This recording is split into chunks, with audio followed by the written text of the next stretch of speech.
Hello everyone. तो आज मैं इस वीडियो में कवर करने वाला हूं आम नागरिकों के कुछ ऐसे कानूनों के बारे में जिसके बारे में हर नागरिक को पता होना बहुत जरूरी है, क्योंकि आप जाने अनजाने में लॉ का उल्लंघन कर देते हैं, लॉ तोड़ देते हैं और आपको पता भी नहीं चलता कि आप लॉ का उल्लंघन कर चुके हैं।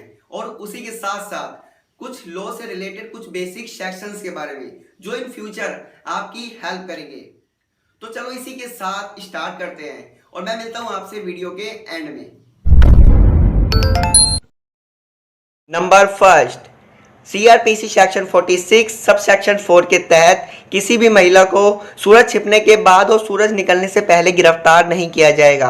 और अगर कोई ऐसी कंडीशन आ जाए कि गिरफ्तार करना ही पड़े तो महिला पुलिस ऑफिसर को एक लिखित में रिपोर्ट बनाकर उस एरिया के जुडिशियल मजिस्ट्रेट से परमिशन लेनी होगी, उसके बाद वे गिरफ्तार कर सकते हैं। नंबर सेकंड, आईपीसी 166 ए के तहत अगर आप पुलिस स्टेशन जाते हैं एफआईआर दर्ज कराने और पुलिस आपकी एफआईआर लिखने से इनकार कर देती है तो आप उसके खिलाफ सख्त एक्शन ले सकते हैं। इससे ऑफिसर को 6 महीने से लेकर 1 साल तक की सजा हो सकती है। Number third, Delhi rent control act 1958 section 14 के अकॉर्डिंग अगर आप दिल्ली में रेंट के मकान में रहते हैं तो मकान मालिक एकदम फोर्सफुली आपसे मकान खाली नहीं करवा सकता। मकान मालिक को पहले आपको नोटिस देना होगा, उसके बाद वह खाली करवा सकता है। अगर वह बिना नोटिस के आपसे मकान खाली करवाता है तो आप उसकी कंप्लेन कर सकते हैं। नंबर फोर्थ, ड्राइविंग करते समय अगर आपके 100 ml ब्लड में अल्कोहल की मात्रा 30 mg से ज़्यादा मिलती है तो पुलिस बिना warrant motor vehicle act 1988 section 185 to 102 के अकॉर्डिंग गिरफ्तार कर सकती है।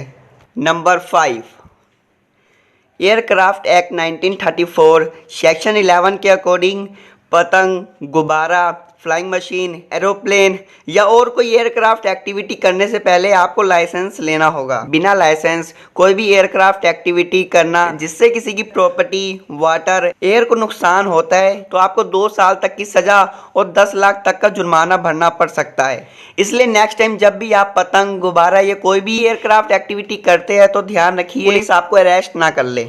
नंबर 6, मोटर व्हीकल एक्ट 66 192 के तहत आप किसी भी अनजान व्यक्ति को अपनी गाड़ी में लिफ्ट नहीं दे सकते। अगर आप किसी अनजान व्यक्ति को अपनी गाड़ी में लिफ्ट देते हुए पकड़े जाते हैं तो आपका 5,000 तक का चालान कट सकता है और आपका लाइसेंस भी जब्त हो सकता है।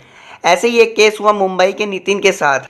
वह सॉफ्टवेयर कंपनी में काम करते हैं। 18 जून को ऑफिस जाते समय बारिश में उन्होंने 2 अनजान व्यक्ति को अपनी गाड़ी में लिफ्ट दे दी। चेकिंग के दौरान ट्रैफिक पुलिस ने उनका लाइसेंस जब्त कर लिया और उनका 2,000 तक का चालान काट दिया। नितिन ने अपनी चालान की रसीद शेयर की है। नंबर 7, लिमिटेशन एक्ट 1963 के अकॉर्डिंग अगर आप जॉब करते हैं और आपके ओनर आपको सैलरी पे नहीं कर रहे हैं तो आपके पास पावर है, आप उनके खिलाफ एफआईआर दर्ज करवा सकते हैं।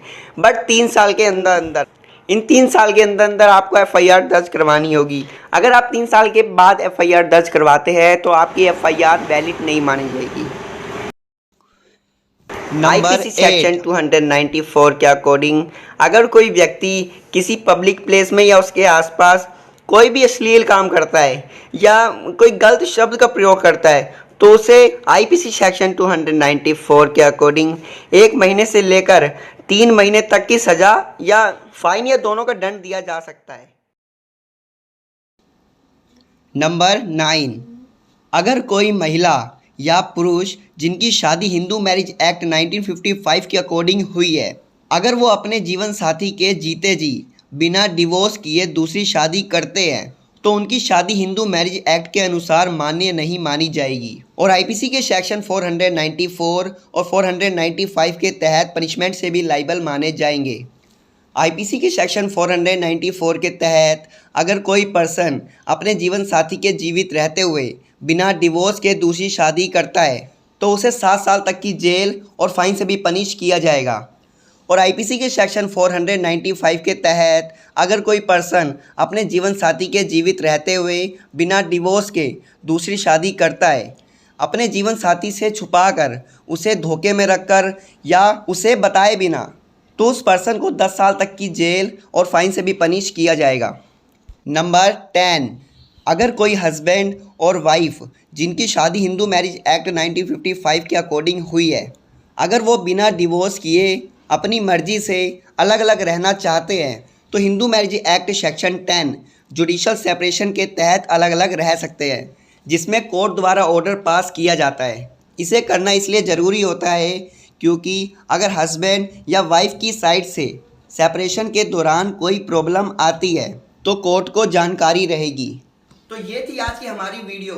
ऐसी और लीगल अपडेट के लिए, लीगल जानकारी के लिए लीगल ज्ञान विद रोहित को सब्सक्राइब करें और लॉ से रिलेटेड किसी भी प्रकार के डाउट के लिए हमें कमेंट करके पूछ सकते हैं। मैं मिलता हूं आपसे नेक्स्ट वीडियो में, तब तक के लिए गुड बाय।